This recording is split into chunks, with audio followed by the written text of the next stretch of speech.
Assalamualaikum warahmatullahi wabarakatuh. Sebelumnya perkenalkan nama saya Futari Angelika Henry. Saya dari Prodi Akuntansi 2019, nomor pokok mahasiswa 19412078. Baiklah, saya dan teman-teman saya akan menganalisa tentang adanya pengaruh perilaku dan pendapatan keuangan terhadap literasi keuangan melalui keputusan berinvestasi secara variabel entrepreneuring. Baiklah, Indonesia merupakan negara yang berkembang yang ada di kawasan Asia.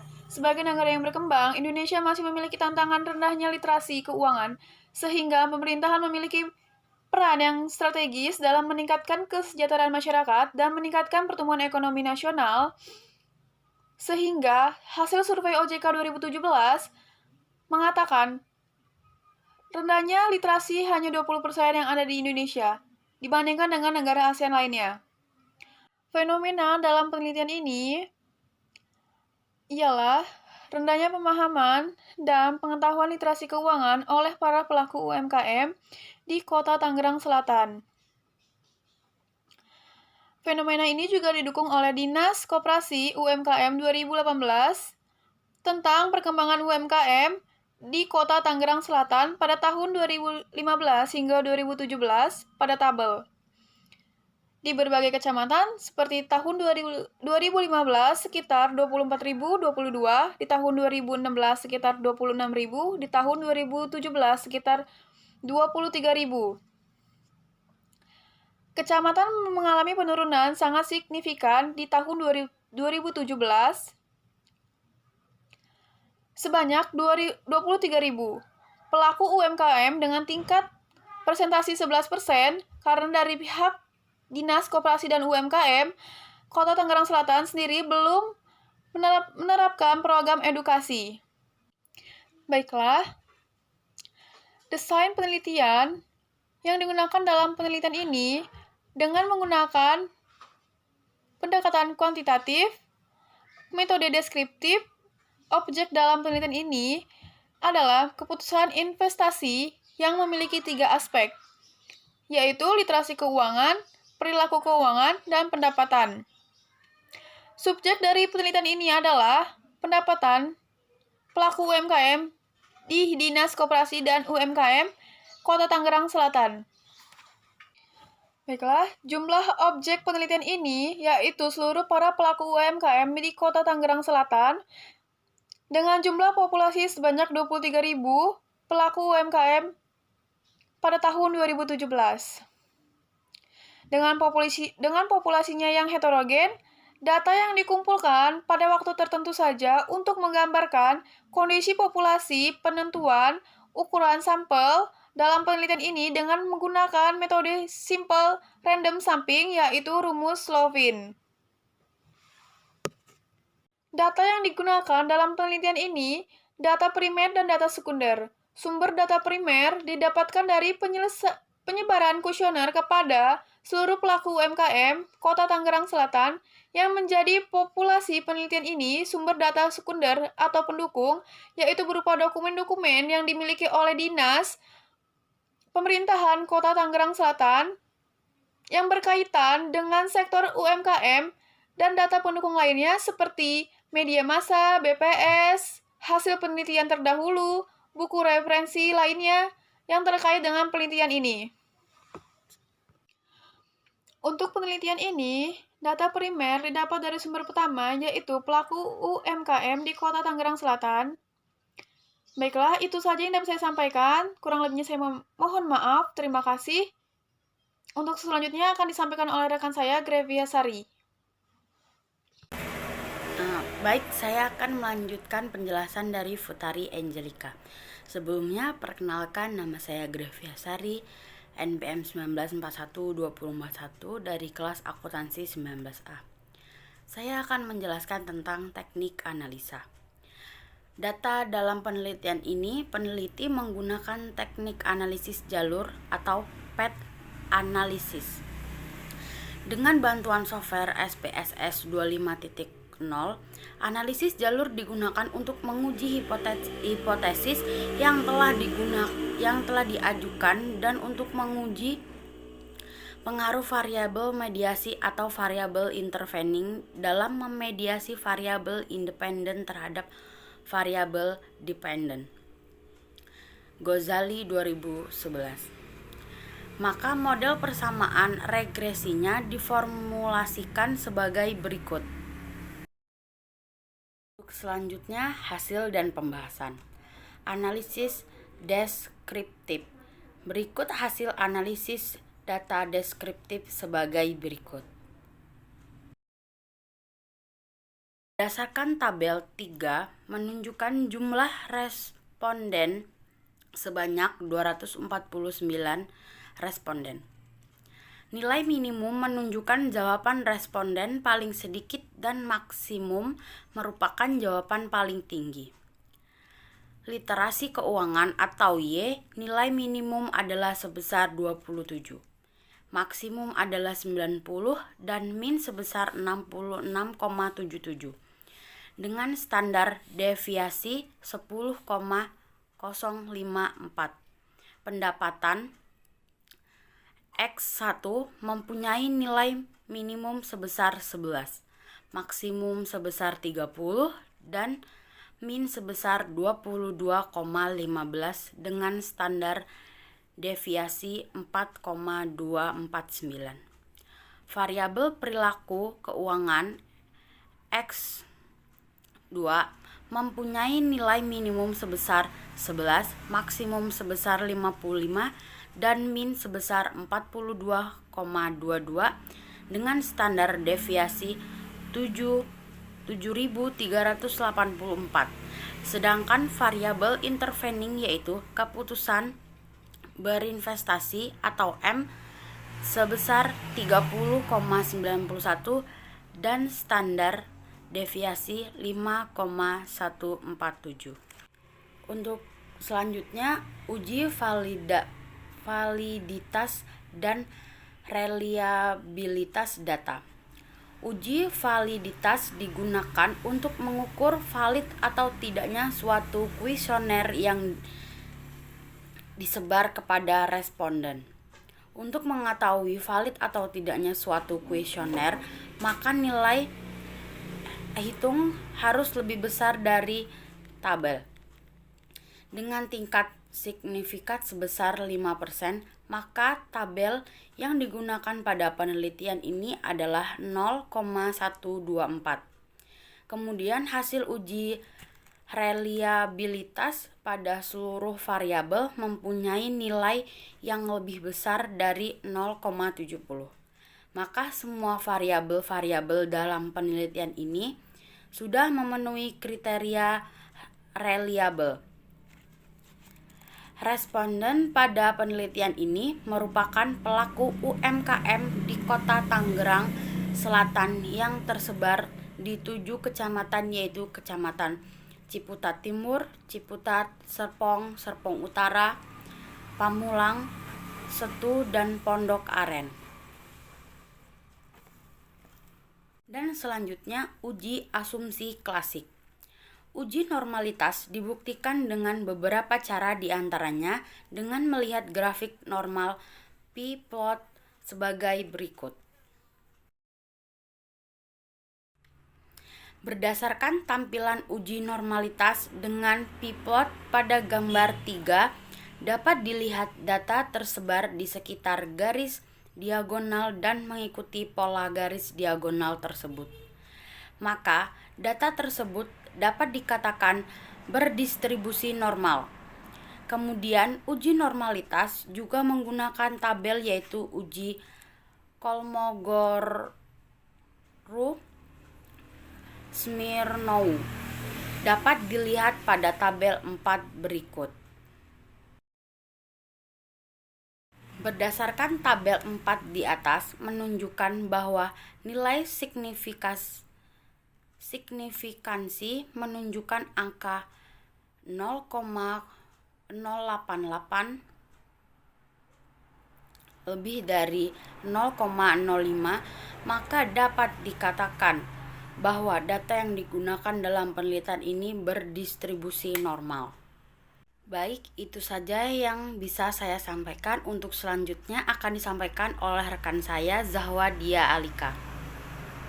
Terima kasih. Saya Zahwadia Alika. Di sini saya akan melanjutkan penjelasan atau analisis yang sudah dibaca oleh rekan saya Grevia Sari.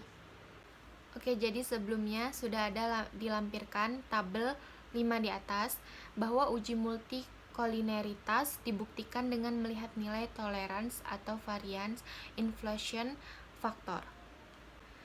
Selanjutnya ada uji heteroskedistisitas. Dalam penelitian ini menggunakan uji Glatzer dengan nilai signifikasi di atas tingkat kepercayaan 5% atau 0,5%. Dan ini ada hasil uji heteroskedisitasnya. Selanjutnya ada tabel 6, hasil uji heteroskedistisitas dengan uji Glatzer. Berdasarkan tabel 6 di atas, bahwa seluruh variabel menunjukkan hasil nilai signifikasi di atas 0,05. Maka dapat disimpulkan secara keseluruhan bahwa data tersebut terjadi heteroskedistisitas. Selanjutnya ada analisis regresi model 1. Uji ini dilakukan dengan menggunakan analisis regresi berganda dan analisis jalur dengan bantuan SPSS 25,0. Analisis regresi dilakukan 2 kali karena terdapat 2 model regresi pada penelitian ini. Jadi yang pertama ada koefisien determinan R. Dan di sini ada tabelnya, tabel 7 hasil uji koefisien determinan R model 1. Dan yang kedua ada uji F. Di sini ada tabel 8 hasil uji F-nya. Hasil uji F model 2. Tabel di atas menjelaskan pendapatan memiliki pengaruh signifikan terhadap literasi keuangan dan untuk variabel perilaku keuangan. Selanjutnya ada analisis regresi model 2. Yang pertama ada koefisien determinan R.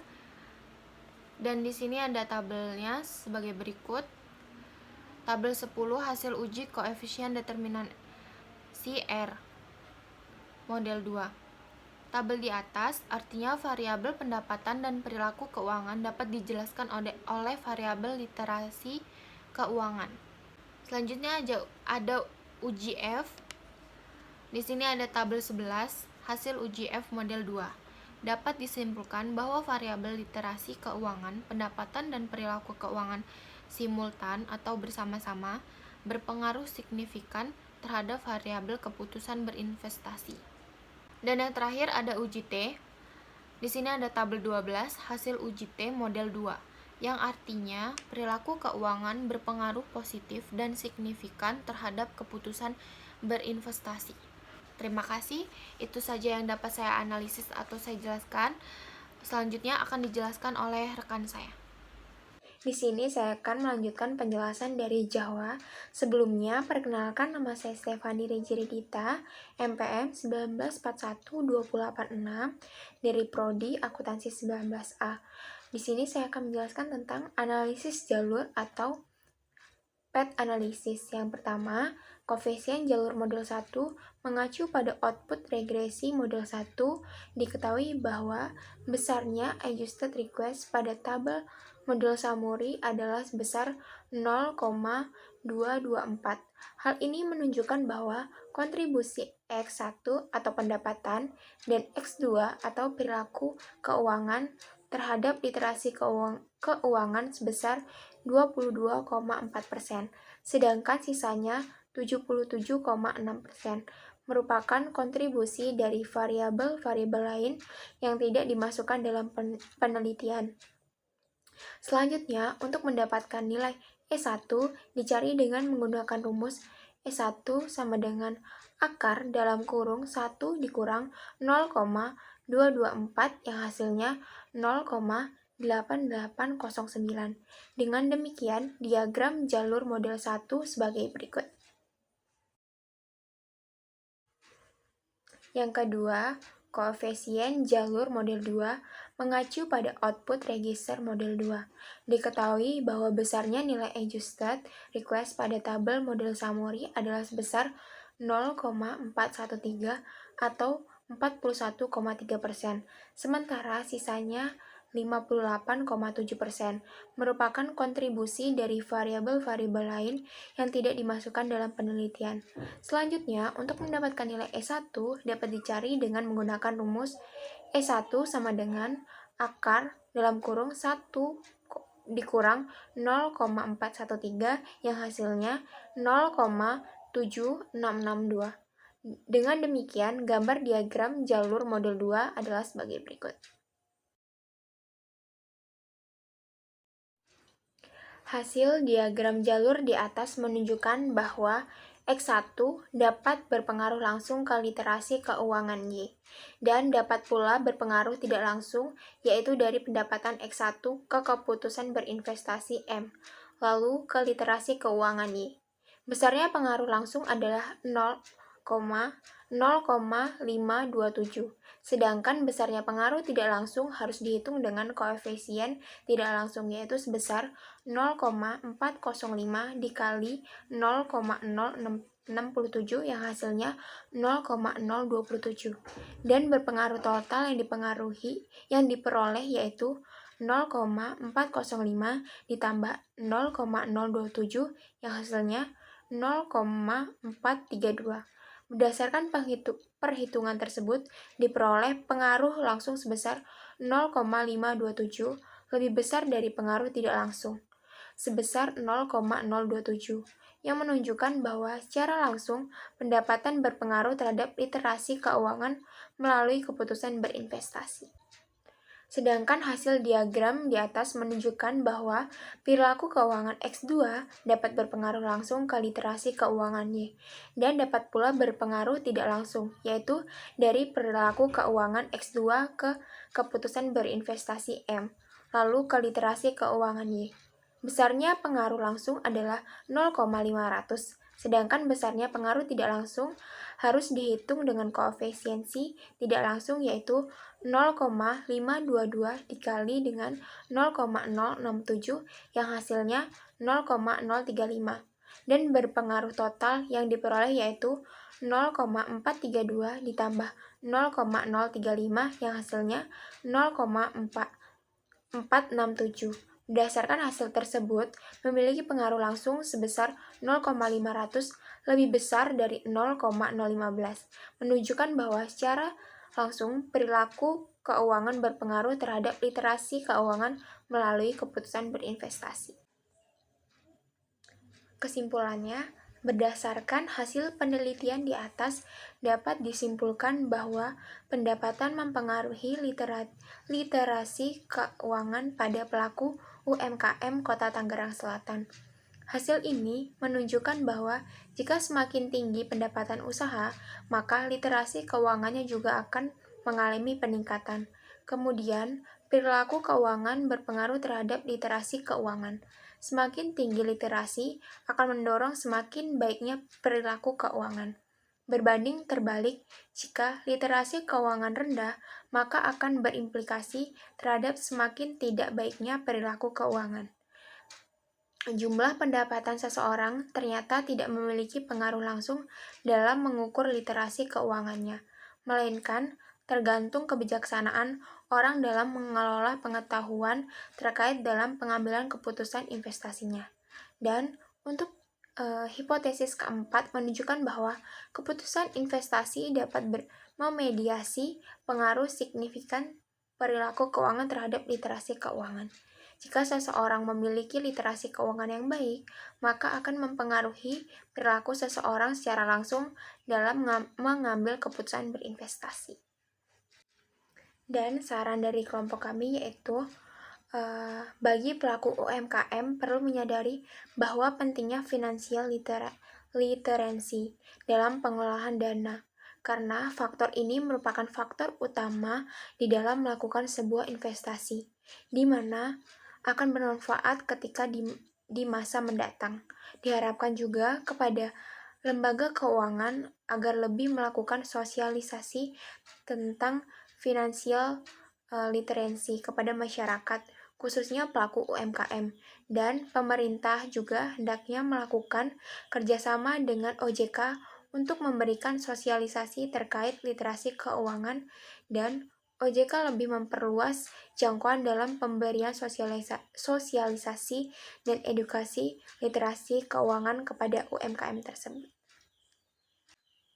Demikianlah analisis yang dapat kami sampaikan.